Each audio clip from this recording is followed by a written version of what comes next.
We start with a reflection of Mullah Ali alayhi salam's saying, وَتَحْسَبُ أَنَّكَ جِرْمٌ صَغِيرٌ. You think that you're a small body, while the whole cosmos is encompassed in you. Today we're going to look at paradise at the level of Sharia. Next lecture we're going to explore paradise from the level of Hakikat, which is Ismailism, the esoteric understanding of paradise. Mullah Ali says, "O brother, an assembly, majlis, in pursuit of knowledge is like a garden in paradise.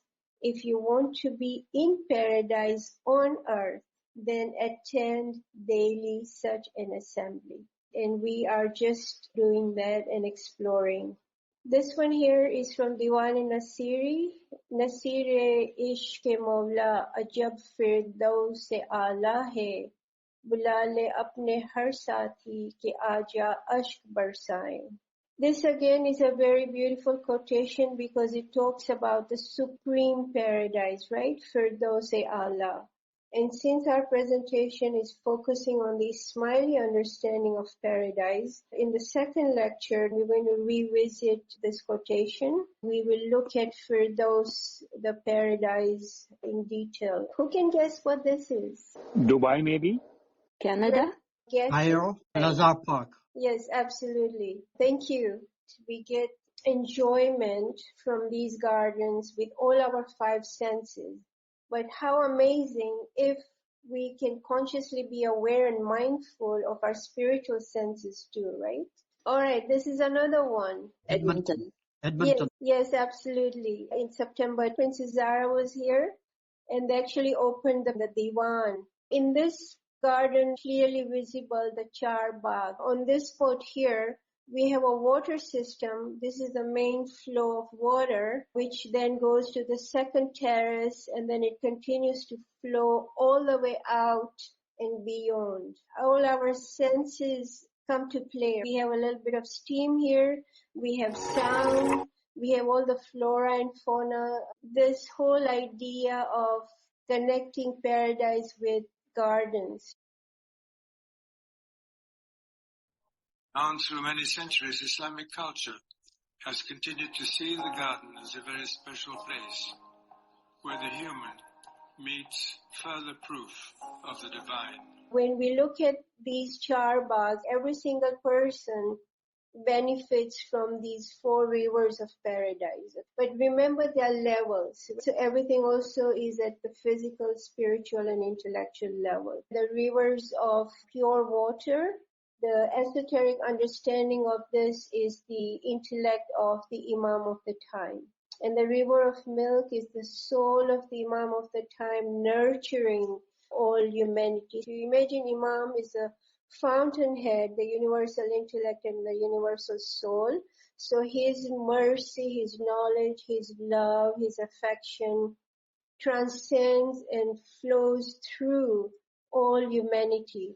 The river of honey is very amazing. Even physically, when we look at how bees make honey, it's very intriguing. So the river of honey is ta'wil. All the bees go to different flowers. All the different colors, all the different tastes become one sweetness in honey.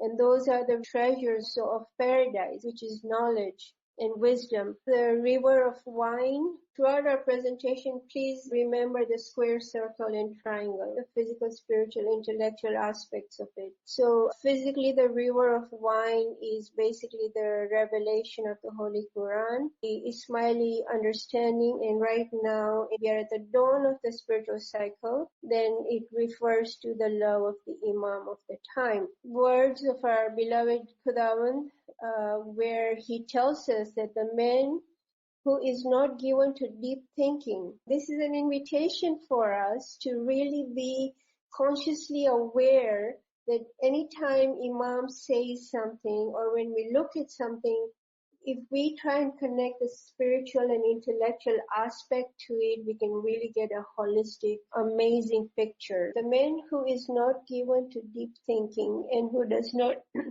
have the ambition to rise high is like a raindrop which evaporates from the surface of the earth. The man who has the ambition to a higher realm practices more and more ibadat, prayer, and also cultivates love in his heart. So here is the key, right? What should be the intention for paradise? But it is wrong to practice ibadat with a view of escaping from this prison of the world and gaining paradise. For paradise too is a prison. Right? Why is paradise a prison? What does it mean? At what level, right? As Ismailis, as spiritual children of Hajj or Imam, for us to enter into paradise is not a big thing. Right? We already are in paradise. To become paradise is everything. When Imam says that paradise is a prison, then it's a prison if we only limit ourselves to the square, the physical realm. Because if we do not desire the highest didar, then paradise becomes a prison. This quotation, which I think is relevant for us to make a connection with paradise to come. On one hand, paradise is here and now. We are in paradise because we are in the nur of the Imam of the time, right? But in this physical realm, what Imam says, science has reduced space almost to nothing. A conscious effort was needed to bring the East and the West together, so that with the shrinkage that had taken place over the physical part of the earth, culture, moral, and spiritual expansion can meet it, right? So the spiritual aspect of understanding paradise would merge with the physical reality. Paradise is not on this earth. Allah Himself says that. So be careful not to confuse your thoughts about your future. Be careful not to confuse your thoughts about the future. So again, Imam is reminding us, right, of this interplay of the merging of the junctions of the body, soul, intellect. Paradise is not on this earth in the sense that in paradise there is no struggle, there is no hardship. And even if we look at the lives of the Imam and our prophets, we see there is always hardship. And the reason is because those are lessons for us. What do hardships teach us, right? They are basically teaching us responsibility, they're teaching us accountability, humility, right? The greatest and the most important ethic of our faith. Paradise is not on this earth in the sense that we cannot appreciate the spiritual and intellectual aspects and the beauty in this physical realm. Here are some of the synonyms of paradise are bliss, Garden of Eden, City of God, Divine Abode, Eternity, Next World, Heaven on Earth, Nirvana, Utopia, Abraham's Bosom, Zion or Zion, Promised Land, Seventh Heaven, and Heaven. Let's reflect for just one moment. Like some of these ideas are not tangible, right? Bliss, for example. It's not a physical garden. Bliss is within us, it's felt, right? If we look at the concept of Zion, basically in Psalms, it says the city of our God. And then in Bible, it says that David captured the fortress of Zion, which is the city of David, right? So these are realities and experiences in the personal world. For example, also Nirvana, which we know is the ultimate purpose of Buddhism. And it's also another name for moksha in Hinduism, where one is freed from the cycle of rebirth. Bliss, heaven, bliss equal paradise. So paradise is a spiritual substance which pours its grace over the soul, puts in it spiritual heavenly wine. So paradise is a spiritual substance which pours its grace over the soul and puts before it sweet heavenly wine. We capture this idea in Rumi, in Hafiz, Sayyidina Nasir Khusraw's works. Here, I would like to share with you all a point of knowledge that I have learned from the greatest 21st century Ismaili poet and spiritual scientist, Allama Nasiruddin Hunzai, where he says that at the highest point of intellectual progress, intellect transcends into Hakiki Ishq, true love. We can reflect on it and we'll revisit this idea, how intellect transcends into love, and then from love again, more wisdom manifests. So what is paradise then? Looking at it from the physical, literal point of view, it's a place of fulfillment, prosperity, it's a place of delight, and it actually evokes amazing imaginary in not just artists but also interested individuals. In this example, we are looking at Vishnu. Vishnu is also called Hari or Narayan. And here in this illustration, we see Vishnu with his 10 avatars. Vishnu is in this blue dark complexion because Vishnu, the god, reflects all the light from the universe. In the words of John Milton, the mind is in its own place and in itself can make a heaven of hell or hell of heaven. A reflection of how our mind, how real paradise from the Islamic Ismaili perspective is the personal world. We will see how the actual personal world is the real paradise. I put this slide in because it's very intriguing. Today at the dawn of 21st century, we already have artificial intelligence creating visuals for us. Okay? So if, for example, you put in the word paradise, you put in the word sky, you put in the word water, then AI will generate an image for you. So when AI, artificial intelligence, is able to do all these, what is the role of soul? What is our responsibility of remembering Mullah Ali, where he says that you think you are a small body while the great cosmos is within you? What is paradise? The idea of the Garden of Eden is common to all Abrahamic traditions. Judaism, Christianity, Islam, we all accept this idea. What is in this garden? And this whole idea of Adam and Eve coming out of paradise, the Ismaili perspective, the Ismaili understanding is very different from the literal understanding. Because if paradise is a place of peace and tranquility, what sin is there in paradise for Hazrat Adam and Eve to come out of it? Those are reflections we will revisit. In this illustration here, we can see this image of Jesus Christ welcoming Hazrat Maryam alayha salam, and all these angels are surrounding. And in Arabic, paradise is Jannat.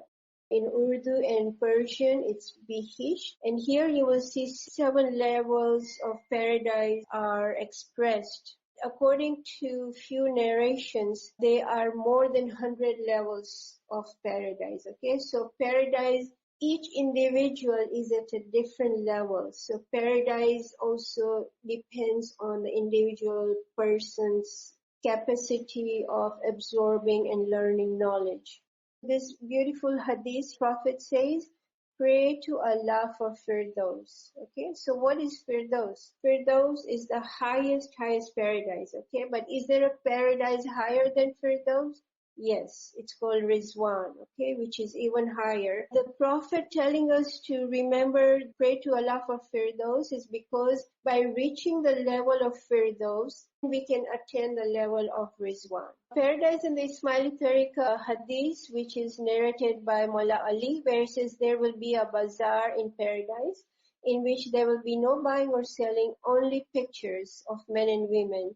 And so we enter into that picture that we like. For example, if we want to know how Hazrat Adam went through resurrection, then we enter the picture of Hazrat Adam and we ourselves experience what he experienced. So those are the treasures of paradise. It's a living, conscious realm full of knowledge and love. The paradise is the perfect man, Insan Kamil. This is very, very profound. This is the key. Who is the perfect man? Nur Maulana Shah Karim Al-Husaini Hazri Imam is the Insan Kamil or Mukamil today, right? So he's not just the perfect man, but he's trying to make us perfect. He gives us guidance, He teaches us how we ourselves can elevate our divine spark and merge it with the divine flame. Paradise, the Holy Quran calls it Ahsan al-Taqwin, which is the best forms. There are 7 levels of paradise. This idea has been there from ancient times. The 7 celestial bodies in space were connected with different gods, and those became the 7 levels of paradise. In Islamic idea, the 7 paradises are Firdaus, which is a prestigious place. But from the Ismaili perspective, above Firdaus is paradise of Rizwan. I found this very, very interesting. Some Muslim scholars are saying that there is an 8th level of heaven, which is called Iliyun. Okay, but who really understands what this Iliyin is? Iliyin basically is the Imam of the time, okay, the universal soul and the universal intellect. So very quickly then, what are the 7 heavens and 7 earth? And the 8 gates of paradise we will cover. So universal paradise is Iliyin. All these 7 heavens and 7 earths together are the universal paradise. They are Hazrat Adam, Nuh, Ibrahim, Hazrat Musa, Isa, Hazrat Nabi Muhammad, and then Hazrat Qaimul Qiyamat, alayna salamahu, and his hujjat. So these are the heavens. So there are 6 Natiq, so the 6 great prophets, and Hazrat Qaim, 7, and their asas are the 7 earths. This is a cycle of unveiling Dorekash, the spiritual cycle. We are at the dawn of it, and we actually have the blessings of this 7th day, the Saturday, day of resurrection. I have to stop here because my time is up, so we'll meet again in Q&A. Thank you, everybody. So I will be continuing with understanding paradise in Islamic perspective. We will be looking at the concept of paradise in Quran. Is this visible to all? Yes, Dr. Sahib. Okay. Yeah, as Yasmin little bit explained that there are synonyms about paradise, and if we look into the Islamic knowledge and all the books which our dais, peers, and in Ginan, it's basically either Jannat, paradise, Bihisht, heaven. These are the synonyms most commonly used in Islamic literature. So if we take it Jannat or Jannah, which is the basic Quranic term used for understanding paradise. And it is also very important to understand paradise in Quranic perspective, and also what we as a Ismaili believe in paradise, and we connect those Islamic perspective or esoteric perspective of all the ayats and hadiths and other Islamic teaching based. We would see that how we can explain those physical perspective of paradise into esoteric perspective, and then how we can connect that in Ismaili mazhab.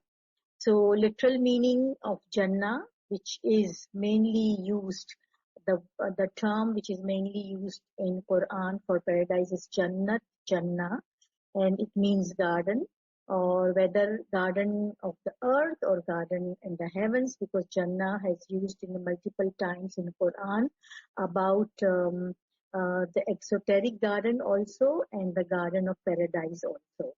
And the religious interpretation, it is a kind of a place where this Allah has created a place where his virtuous bandas and farman bardar mu'min can go and live forever, only those who are obedient.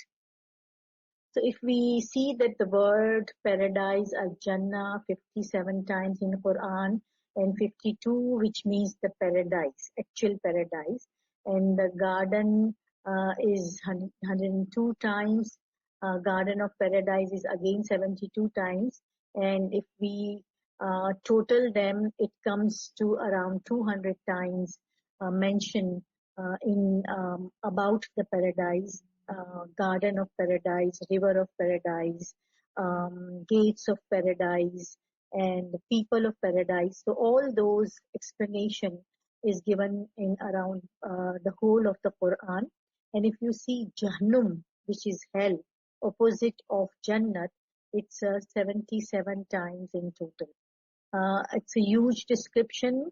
We will see that Allah has said about something about fruit of paradise and rivers of paradise.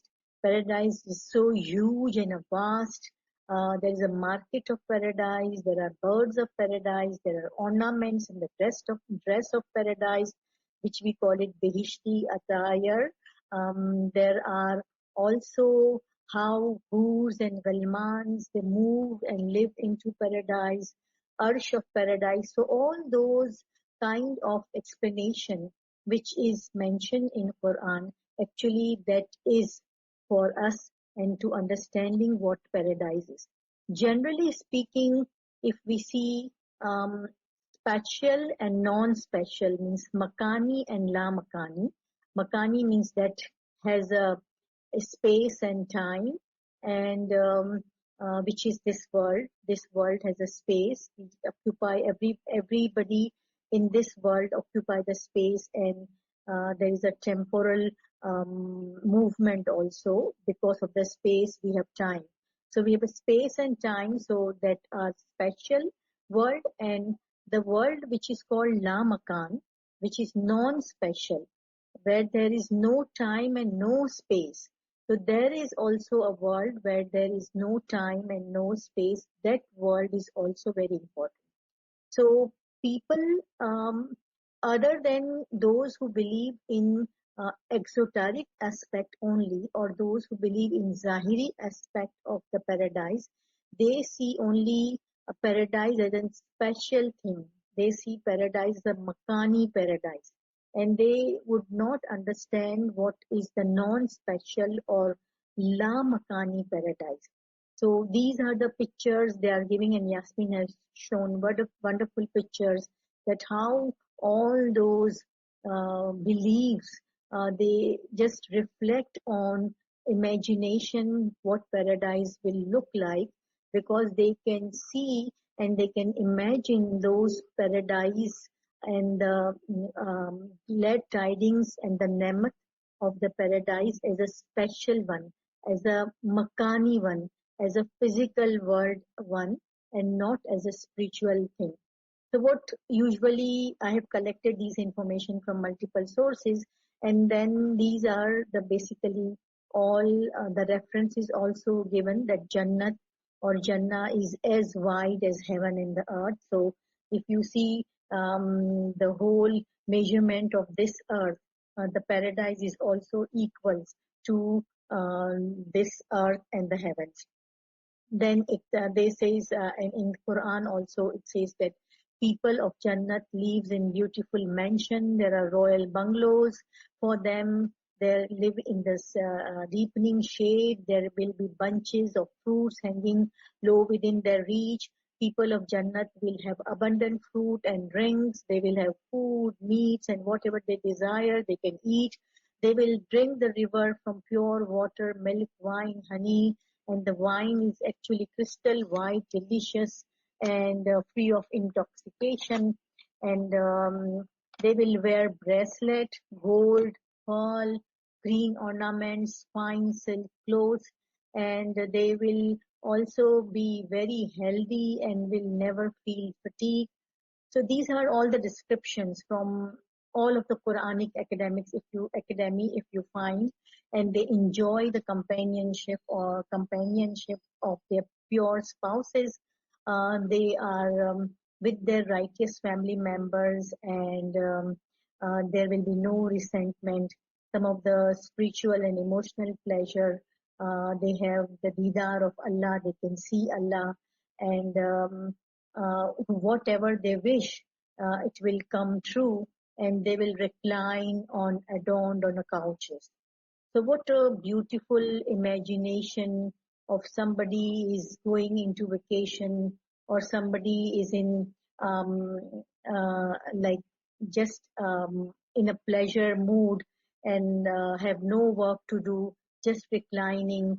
So these are the component which is given actually in the Quran, because it is said in all those Quran, if you see, the exoteric part is actually saying that these are the people who are in the paradise will have all those bounties.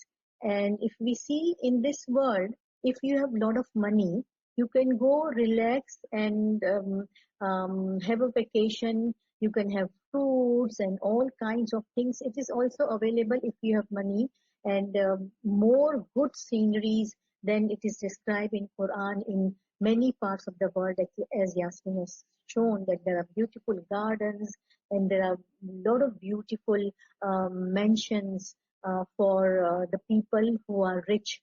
So it's they are actually living in the paradise. If we think that whether they are virtuous or not, whether they are Mu'min or not, whether they do good deeds or not, whether they believe in Allah or not, they are still living in paradise, because all those bounties and all those this pleasures which is mentioned in Quran, and if you see those in ayats, actually they have this. So what's the difference? Like, you can have these things. If you are rich, then you can do all those things right away. And why you want to worry about the next world, and why you want to worry about believing in Allah and doing all those resurrections activity, all those spiritual activities? So that doesn't make sense if we just take the meaning of paradise and all those explanation which is giving in Quran about Jannat as a physical or as a spiritual moment. So therefore, it is very important to understand that actually paradise is, or Jannat is, La Makani. La Makani means non-spiritual, means non-spatial, or if I don't pronounce this correctly, then please forgive me. It's a Makani and La Makani. Makani means with the time and space, which has a space and the time, and La Makani means without time and space. So the special and non-special paradise, Makani and La Makani, Bihish, just to understand what is La Makani or what is non-special, is it is not a material place. And the example of such La Makani world is world of dream, world of imagination. So if you see a world of imagination, you can imagine anything about anyone, and then it comes in front of you very quickly. You can imagine your friend, you can imagine maybe any country, you can imagine any place. It comes into your mind so quickly with the blink of an eye.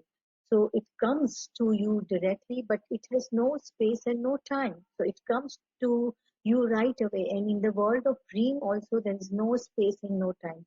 So this world of dream and the world of imagination is actually given to us, these two worlds, so that we can understand that there is La Makani Bihish.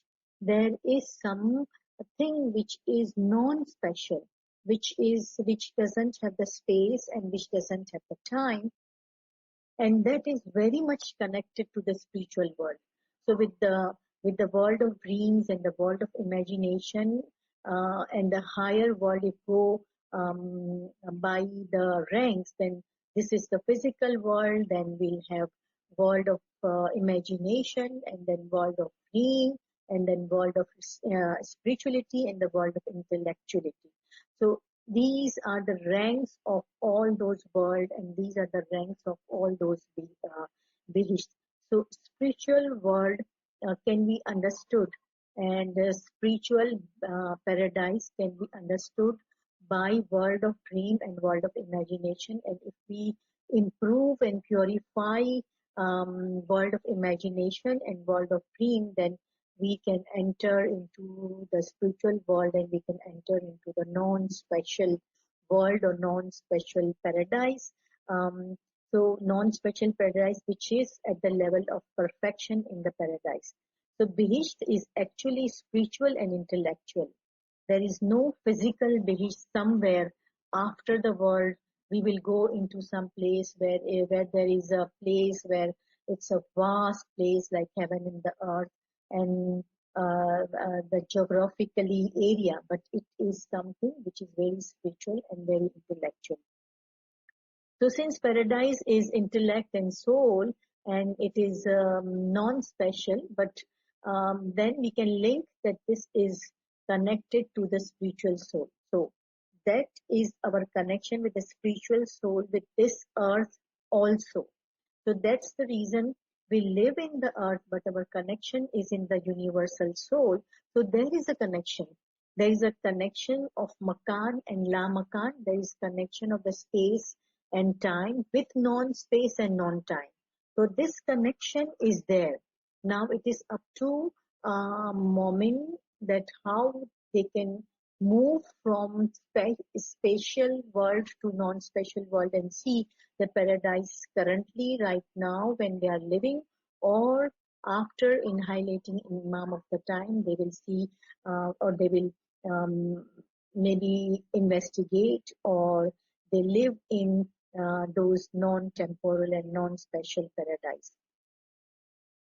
So so this is also non-temporal from one aspect, because time comes into existence as a result of the rotation of the space. So we all understand that once the space is rotating, we have time. So if there is no space, then definitely there is no time. So for instance, there in paradise, it is said there is no past, no future. There is only present, and it passes, and it is immovable time. So there is an ayat, it's called Khulud, where the people of the paradise will live forever. So it's khulud means forever. The time will not move. They will be there, and they would not like to go and come out of that paradise in any point in time. So that means that that is something which is of a higher order world, something which is beyond the time and the space. And in the paradise, it is the clear concept of space and time according to your wish. So time and space is the wish who is in the paradise. For example, if I want to, if I am in paradise, and if I want to witness Hazrat Adam's journey, then I will be in the time of the Adam. If I want to witness Prophet Muhammad Miraj, then I will be in the form of, in the time of Prophet Muhammad, and then experience what Prophet Muhammad has gone through in Miraj.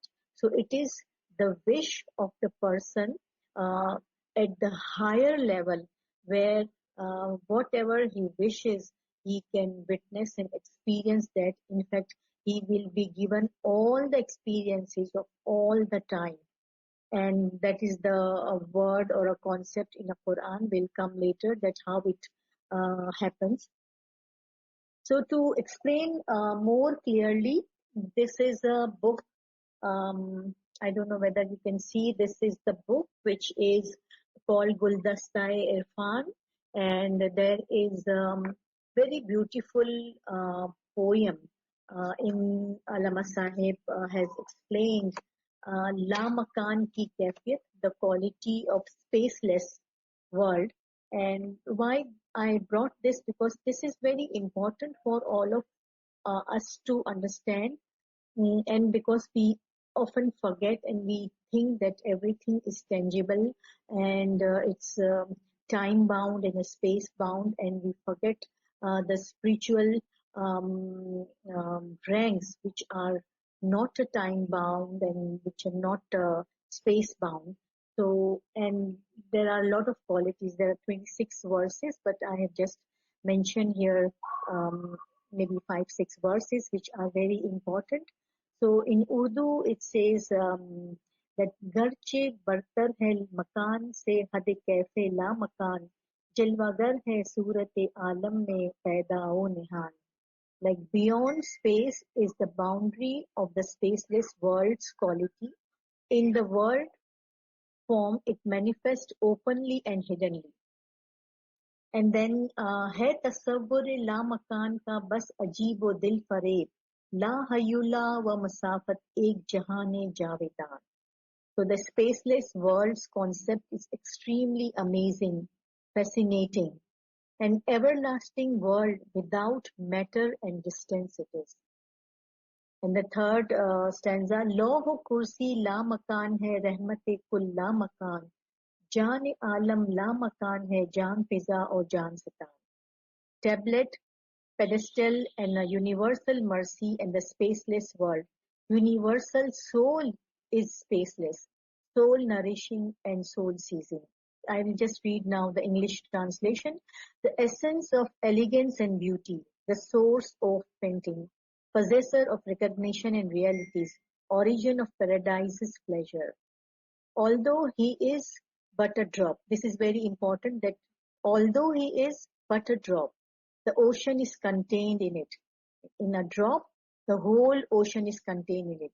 Although he is only a particle, the sun scatters light in it. This is the same Maula Ali said that the whole world, this cosmic world is contained in you. So the whole of this world is contained in personal world. And there are few last stanza very interesting. O Nasir, essential knowledge is to know the secret of oneness, which is Wahadat. Surplus knowledge is like the water of a boundless ocean. So knowledge basically is the spaceless world. Knowledge is basically the paradise because knowledge doesn't have the space and the time. It is very essential to understand the secrets of paradise, understand the secrets of Wahadat. And necessary it is to see the divine throne is on water, or do its bearer carry it on the supreme heaven. So is there a way where the whole huge throne is carried by the angels? So how it is possible? And in the last stanza, which is very interesting, and it says that पूछना गर शर्त दानिश है तो सुनिए एक सवाल कादिरे मुतलक मलक पर क्यों हुआ बारे गिरान. So if wisdom requires questions to be asked, then here is one. Why did the omnipotent God becomes a heavy burden on the angel? Because we hear that the angel, 8 angels have carried the arsh of Allah. So why it is important for 8 angels to carry the burden of arsh or burden of omnipotent God with the arsh to hold like forever? So that is the question, that this all questions and all concepts require knowledge and understanding. We will be discussing few of the concepts which are very important to understand the paradise. So first of all, paradise is knowledge. And knowledge, which kind of knowledge? Is the true knowledge. Like Prophet Muhammad in a hadith says that he who dies without recognition of Imam of the time dies like a jahil. And a jahil place is hellfire. So true knowledge is paradise, and not having the true knowledge is hell. So this is the clear difference which Prophet Muhammad have given to us, that those who do not get the true knowledge, they are still in the heaven because they are jahil, they are ignorant. So all ignorant, all those who are ignorant are actually not in the paradise, and if they are not in the paradise, they are in the hell. So Bihisht is true knowledge, and devoid of true knowledge is hell. And Imam recognition is the God recognition. Then definitely divine sciences are also gathered together in this recognition. So who will give us this true knowledge? Who will give us this knowledge and this knowledge about the recognition of Imam?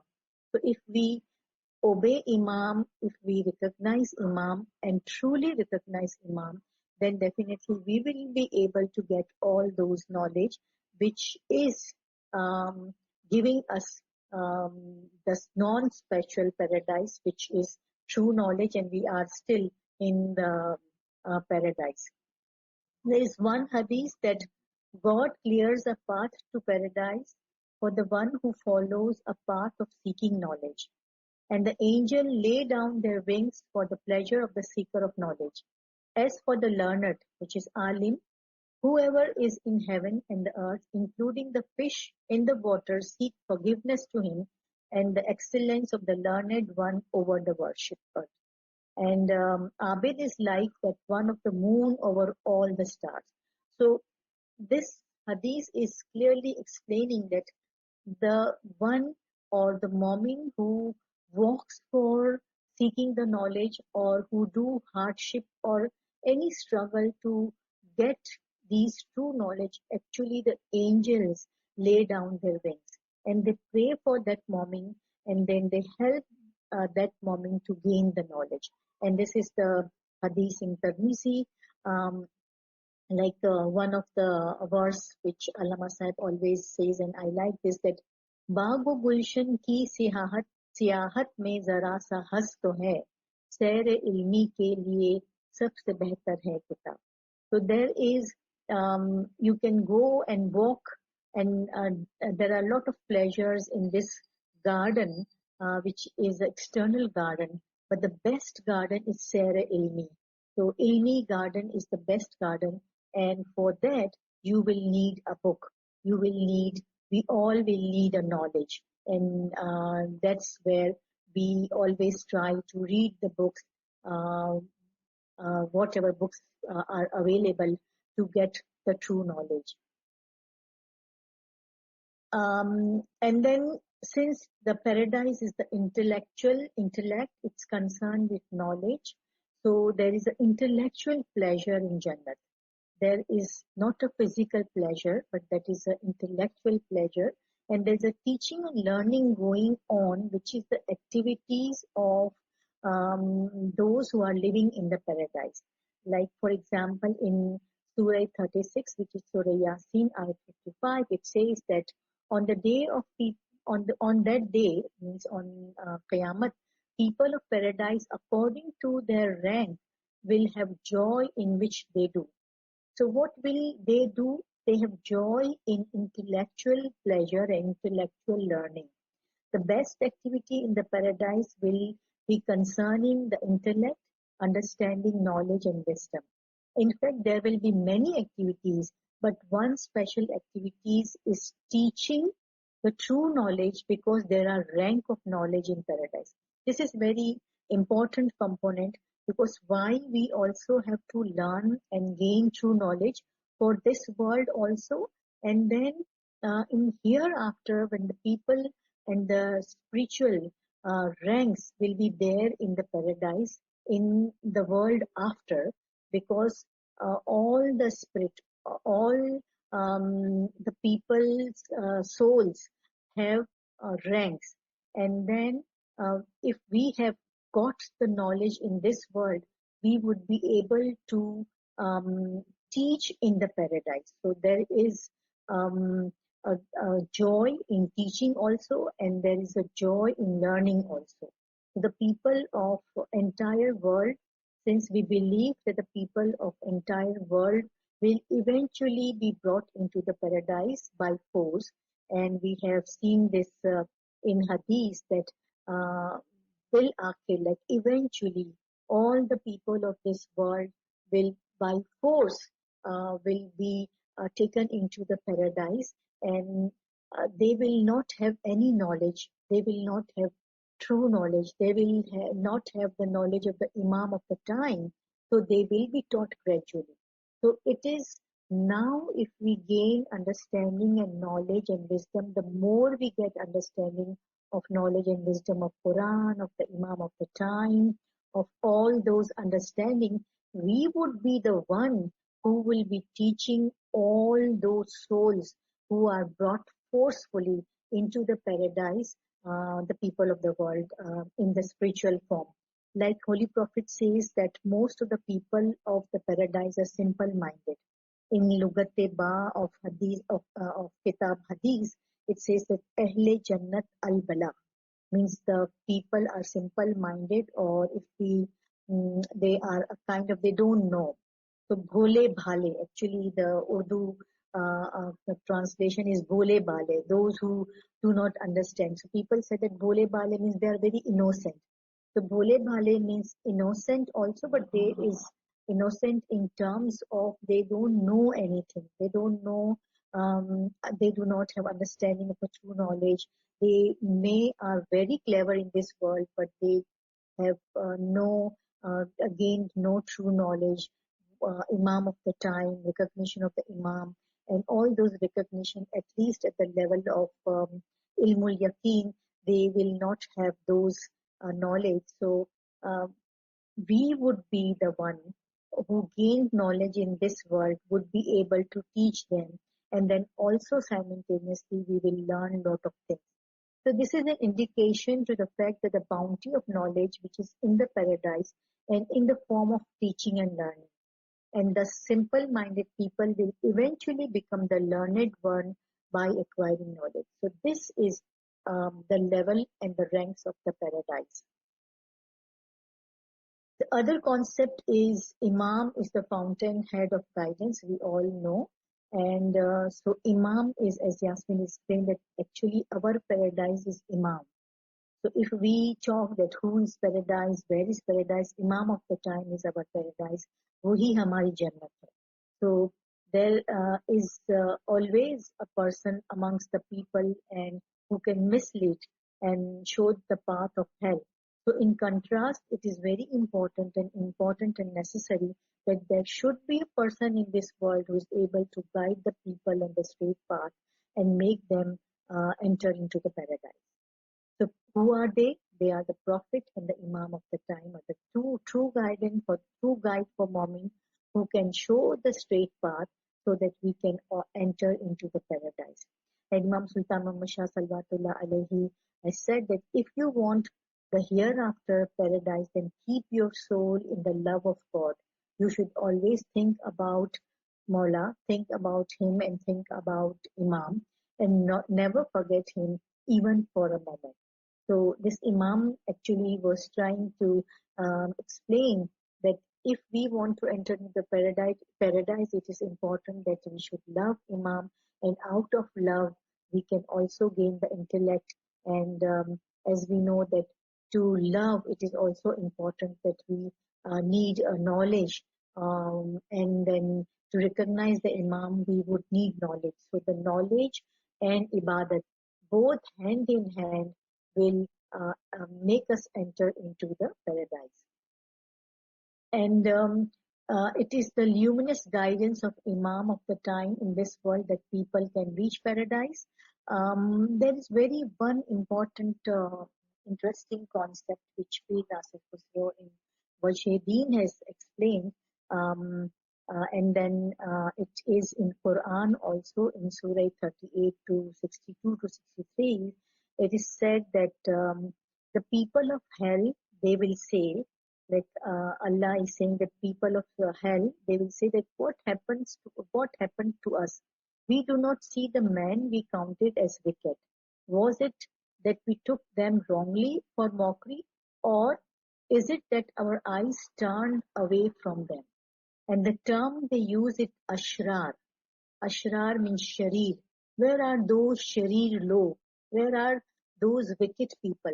So if we, Pir has explained that people in the hell, all those who do not believe in Imam of the time, basically they all are against the Imam which is rightly present. Like Ismaili, we believe in Hazir Imam, but all others are collectively saying that Ismailis basically are not a Muslim because they do not do all 5 ibadat which we do, like keeping the roza and the namaz and the hajj. And so carrying out all those kind of ibadat, or all those kind of 5 arkan, we do not do. We do it in a very different way. Our Shariat has gone to the haqiqat, and then our namaz, our roza, our hajj, and our zakat is different from all other sects. So all other sects, actually, whether they say loudly or not loudly, but actually they think that since they do not believe in these all five arkan, that means they are not amongst us. They amongst us means they are not Muslims. So they collectively don't see us as we will be able to enter into the paradise because we are not Jannati. They're thinking maybe consciously or unconsciously that we will not be Jannati people, we will not be the people of paradise because we don't do anything and we believe in a person who is living in Paris and all those kinds of conversation which we hear and the understanding which other people have. So Peer has in Wajidin, you can read it, it's in the page 28. It says that how lucky are those, and they say that who are those wicked, where are those wicked people? We don't see them in the Jannat. We don't see them in the, we don't see them in the hell. Either we were wrong or they were right. So this is the conversation which is mentioned in the Quran that the people of hell will conversing among themselves that where are those people. So it is actually, according to Peer, it is the conversation is about this Ashrar, and Ashrar is Ismailis, that they are considered of not people of paradise. So then Peer is saying that how lucky are those who are wrongly considered among the wicked, but in reality they are good and hence enter paradise, and no trace of them found in hell. So Peer is basically explaining that if we really, truly obey Imam and we really believe in Imam, that means that Imam has now considered us the spiritual and the intellectual beneficence, and then we were the beneficiaries of those intellectual and spiritual du'as, and we will be in the paradise. We are in the paradise because we believe in Imam. And like Allama Said is saying that कौन कहता है कि मौला के दर से हट गया, गाफिलो सुन लो कि मेरी जन्नत है इमाम. Like who is saying that I am not, I'm moving away from the gate of the Mawla. Oh ignorant people, listen, my Jannat, my paradise is actually Imam. So our all of Ismaili who believe in true Imam, who believe in Maulana Hazrat Imam Noor, and we obey him truly and loving him truly, then basically we are in paradise of Imam Zaman.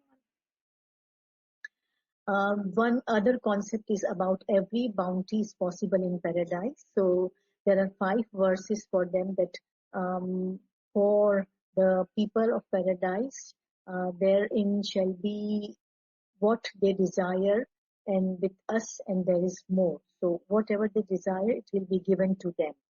So what are the bounties? What are the ni'mat? It's a subtle body, not the dense body, but the subtle body, which is Jism Latif, bounties of soul, which is spiritual bounties, and bounties of the intellect. And why this is 3 level? Because in the temporal world and the special world, we have 3 things: body, soul, and intellect. But instead of dense body in paradise, there will be subtle body, which is the Jism Latif, and I will cover lot more in detail about the paradisical attire, Jism Latif in paradise in my next lecture. So there is a 3 kind, and by the grace of Allah, when Mu'min men and women enter into the paradise, they will be greatly surprised to see the copies of their subtle personality and adorned in intellect and soul, and they will see that they're already in the paradise. So when Mu'min eyes are open with the eyes of certainty, they will actually see that paradise, he is already in the paradise. And one of the part, which is the subtle part, was already in the paradise, and that where Mu'min understand that who is he. Actually, he is in the fana, he is fana in Imam, and actually he is already living in the Imam.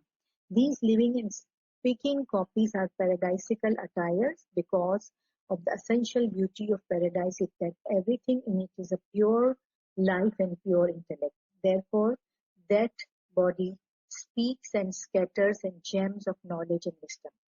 So in the paradise, is um, uh, everything has a speech and everything is alive. There is no dense body. There is no fruit like here we have fruit. There is no clothes like silk and all ornaments like we have in the material world. All those items of the paradise are living items, speaking items, and with knowledge and the wisdom filled items. Like rivers in the paradise, if you see there are 4 rivers: water, milk, wine, and honey. And Peace and I have said that water means universal intellect, because water is the example of knowledge, and knowledge comes from the universal intellect. Milk, it gives nourishment. So this is the universal soul, because after having the milk, we nourish, and the first food of newborn is milk. So it's the universal soul where there is a life. And wine is considered as natik, because wine means that it has somewhat of distorted properties, but also it is considered as a ishq and love. Love of Imam is a wine of Imam. Love of Maula is a wine of Maula. And honey is asas, where it is a tawil, because Tanzil cannot give us the proper understanding. Like we have seen that if we see all 4 rivers, and then the people of the paradise, if they are having milk and water and wine and honey, then what's the difference it is making? We also have all those 4 things available in a very pure sense in this world also. And better for those who also believe, who do not believe in Imam, who do not believe in Allah, they have a better wine, better honey, better milk, and better water than those who believe in Allah. So that means that this has a tanzeel, and tawil is a logic, and we need tawil, and tawil is very sweet, and it has it removes the doubts and ambiguities and answers all the questions. So disease of the ignorance, which is the hell, can effectively cured by tawil.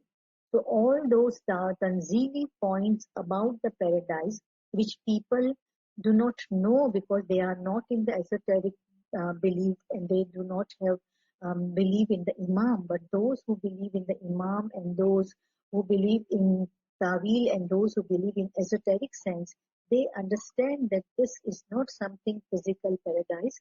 This is not something tanzili or special paradise, but this is something Tawili paradise, and it consists of the knowledge and the intellect, and there is a healing which is very important to get it from the knowledge. This is my last slide about the length and the width of paradise. So this is the vastness of paradise. So in Quran, in 2 or 3 ayats, it is said the length and the width of paradise is like that of this world, like that of this universe. So paradise is in the length and the width of this universe, and that alludes that the universal soul, because Nafs-e-Kulli has uh, spread all over the world. So universal soul is the spiritual paradise that contains everything, but in the form of spiritual particles. And Imam's soul is basically the universal soul, and therefore Imam of the time is the living paradise. There is one term called uzlifat. It is very important to understand because it is brought near. Uzlifat means paradise has been or shall be brought near to the righteous one, not far off. Like this true paradise, universal intellect, universal soul, and all the bounties of the paradise, all of the natiks and the asas, who are the gates of the paradise, that will brought near to us, because all time and space will be covered, and then within the personal world, during the time of resurrection, the person will experience Adam's time, Ibrahim's time, Nuh times by transforming his personality into Adam, transforming his personality into Nuh, transforming so he becomes Adam, and then get the recognition. The person becomes Nuh and get the recognition. Person becomes Ibrahim and get the recognition. So that kind of, at the level of Haqqul Yaqeen, when that Arif will get the recognition of all the universal soul, all the spiritual bounties, all the intellectual bounties, and overall the temporal distance and the special distance will come to an end, and then he will see the past and the future where the resurrection is going into that personality. So that is where Uzlifat means the paradise actually had brought near to that Arif, and then he will actually experience all those bounties and all those imams and natiks and asas, and then when he becomes all those and experience those, then he move back into this world, and then maybe he can give this knowledge that how he has experienced all those miracles. So actually these are all big miracles of the prophets and imams which are brought near. And so Allama Sahib is asking this question that now imagine which bounty is lacking in paradise. So you actually become the paradise, as Yasmin says, that the level of paradise which is above Firdaus is you become the paradise. And when you become the paradise, everything is within the personal world, but not in the form of makan, not in the form of temporal distance, or not in the form of time, but time and space. It's above time and space, and it's in the spiritual manner, and it's the intellectual manner. So if some people of the paradise want to observe a unique beauty of miracle of Miraj, for example, the holy Miraj of Holy Prophet, then definitely it could be possible for that person to see how Prophet entered into the Miraj by actually doing the Miraj of the Prophet and experiencing that particular event. So experiencing all those events in a Tanzili form, and then later on in the Tawili form, that will be the process of Uzlifat. That will be the process of bringing the paradise and the bounties of paradise near to that person. So we could not say that we were not in the time of Nuh, we were not in the time of Holy Prophet, we were not in the time. So all those time and the distance were actually condensed, and then bringing it into the near, very near to into the personal world of Arif. So I think I'll stop here, and then be happy to answer any questions. So overall, we said that paradise is the true knowledge and recognition of the Imam of the time. Ismailis are lucky that we believe in the esoteric aspect, and whenever we strive for the true knowledge, basically we are striving for the paradise, and when we get true knowledge, we are entering into the glimpses of the paradise. Thank you. Subhanallah, Dr. Sahiba and Yasmin Sahiba. Friends, please share your questions in the chat. Or if you have any questions, you can unmute your device and ask a question. Yali Madad.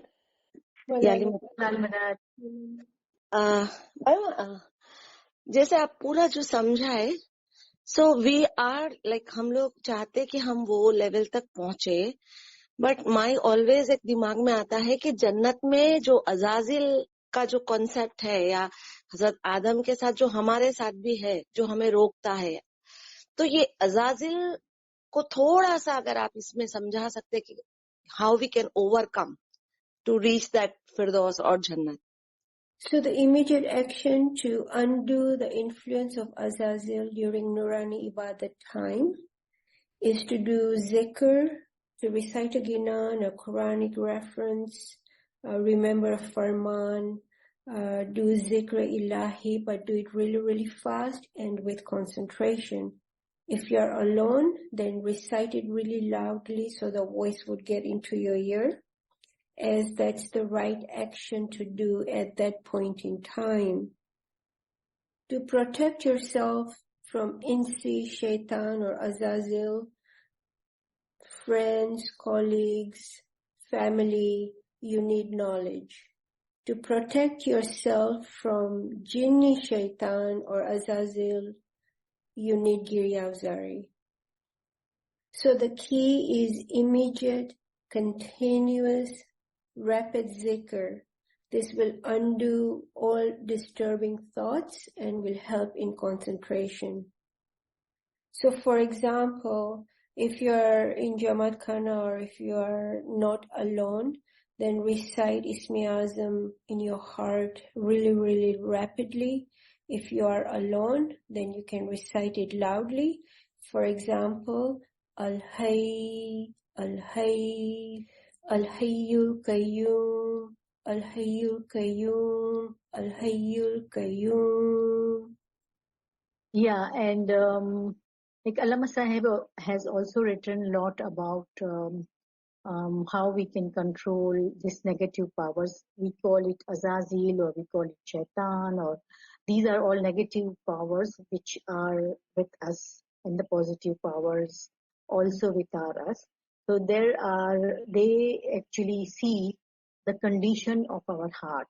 So they are in near to our heart and they see the condition of a heart of a mommy. If that condition is not so pure, then definitely that shaitan will speak. And if the condition of the heart is pure, then angel will get chance to speak. So we have to keep the condition of the heart pure by many things. We all know that by ibadat, by tasbihat, by doing good deeds. So this is the making condition of the heart as pure as possible. We all are human beings. We cannot keep our heart pure every time, but if you do zikr and if you do ibadat and don't involve ourselves in the things which the heart can be impurified, that Saeed will come, an angel will get chance to speak, and then negative powers will be suppressed. So that's where it is very important that the condition of our heart should be kept pure. दिल के हालत को देखते हुए जो है आपके पास negative and the positive powers को मौका मिलता है. अगर दिल की हालत खराब है देन डेफिनेटली शैतान को मौका मिलेगा. अगर दिल की हालत प्योर है तो फरिश्ते को मौका मिलेगा कुछ विस्पर करने का. और विस्पर का मतलब है कि आपके अंदर वो सलाहियत पैदा होगी. तो जैसे खाने में भी अगर हम देखें तो जहाँ पर सफाई होती है वहां पे मक्खियां नहीं आती है, लेकिन जहाँ सफाई नहीं होती तो चांसेस है कि बहुत सारी मक्खियां आ जाएं. तो इसलिए it is important that we always try to keep condition of the heart pure so that angel gets chance and angel gets chance to speak. जब वो कुछ बोलेगा, एंजल हमारे दिल में कुछ बोलेगा या बात डालेगा तो definitely that gives us strength to do something good. और फिर आहिस्ता आहिस्ता वो एंजल इतना कवि हो जाएगा कि that will give only angel will be more powerful and the negative forces will be subsided. So that is the gradual process. Thank you so much बैमा. और वो बुक का नाम रिकमेंड करेंगे बैमा जिसमें वो ओवरकमिंग का है, आप जो बोले अल्लामा साहब का? ये आप किताबुल इलाज भी पढ़ें और पहले अगर किताबुल इलाज है अगर वो पढ़ लें तो उसके बाद दूसरी भी बहुत सारी किताबें हैं. इमाम शनासी में भी है और जमात खाने की किताब है. इन तीन में बहुत अच्छी तरह से बयान किया हुआ. थैंक यू बैमा. Jali Madad. Okay, my question here is this about the intellect. Now, recognition of Maulana Azhar Imam. Now, of course, by hearing all this Usul ad-Din and going to Adam and all these things, we have now come to a point that to accept that Maulana Azhar Imam is Ali Allah. Okay? So that is the recognition of Maulana Hazar Imam and the future Imams also as Ali Allah. Okay, if I know that much, now the question is other lectures which I go through and you give me the references of Quran and so many things. Now I can't remember all those things. Even I hear so many other lecturers, they give different references of Quran. And for us to remember all those things and get that knowledge is very, very difficult because I hear you today, tomorrow I forget. Okay?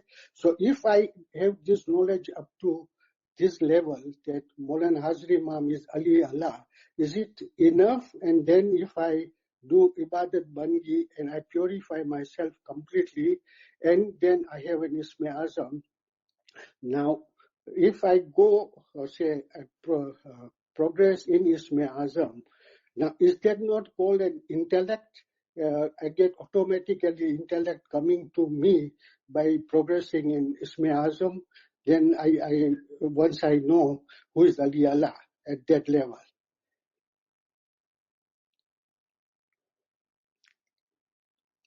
Hello? Yeah. So this is actually, like always, knowledge is important. We all forget the things which we gain, but if we continuously try to gain knowledge, because knowledge is one wing and ibadat is other wing. If anyone wants to fly, we have to have two wings. So with knowledge, your ibadat will become stronger and you will be able to move quickly into ibadat. And then if inshallah, if you open your inner eyes and if you see all those miracles or if you experience those miracles, it will be easier for a soul to understand those miracles if we have knowledge. Otherwise, it will be very difficult and we feel sometimes very stressed when there is some miracles happen to people without knowledge. And we have seen that people when started doing bandagi without knowledge and then they have gone through those miracles because they are very pure and the spiritual miracles happened to them, they became very stressed out and they were unable to accept those, they were unable to understand those, and then their mental conditions were such that they were asked to maybe not to do ibadat for some time so that they can gain the knowledge first and then do ibadat. So that's the reason understanding of the miracles of Imam of the time is important. So when you get into those miracles, you have some understanding of those miracles to be stable in the path of the spiritual progress. So, but I understand that this is difficult, but once you hear lot of knowledge all the time, you will hearing and sitting and hearing and sitting and then listening, eventually you will be acquainted with all those terms and understanding, but the continuous process is important. Yasmin, you want to add anything? Yes, indeed. You are absolutely right. Imam's Nur guides the mu'mins and blesses with divine intellect. As we see in the example of Salman Farsi, all our peers, Pir Sadruddin, Pir Nasir Khusrau, because this is the concept of Nur and the clear principle that Imam is Ali Allah and in future Imam is Ali Allah increases love of Mawla in our heart. And as our beloved Nur Maulana Shakri Manasini Hazar Imam and Sultan Muhammad Shah Al Hussein, our souls be sacrificed for them both, emphasized again and again that we should all seek divine knowledge. Why? because divine knowledge increases divine ishq and then takes the mu'mins to that level where Nur guides mu'mins by becoming mu'mins' intellect. This is monoreality. The fact that you understand the concept of Ali Allah is very much a blessed place to be in. And that in itself will guide you and will open new doors and encourage you and every one of us to read the Usul-e-Din Farman again and again and again and again. You were talking about memory, right? So forgetfulness it's for each and every human being, right? It's just part of human nature. We all forget. But what is the key? What is the solution for that? Concentration. Concentrate. Anything you do, you concentrate on it. You do it with love and affection. And if everyone is willing to look at a clip, 4 minutes and 20 seconds, I would like to share for all of us to listen to this clip in Imam's words. Kamar Sahib, may I share my screen? Yes, miss.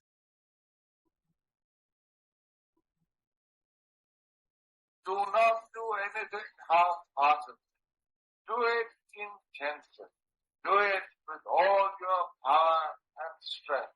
Do not allow the subconscious to influence you under the guise of, while this is after all our distraction, this is not our job, this is only a pastime. Every sportsman will find that by such intensive concentration, he can improve whatever he's doing in that line enormously. I hope you enjoyed that. It's a beautiful clip and many, many answers in it, right? Excuse me, we couldn't hear it. It wasn't clear unless you have it in writing, probably. So basically, Imam was saying that we should do everything with intense concentration. And he was saying that do not let the subconscious sabotage our ideas in the guise of any distraction. That's the key. Isn't it amazing, right? That Imam is saying that our subconscious can trick us into different distractions. So don't give into it. Thank you, Yali Madad. Yali Madad, Dr. Sahaba, Yasmin Sahaba, and friends, Yali Madad. Yali Madad, thank you. Thank you.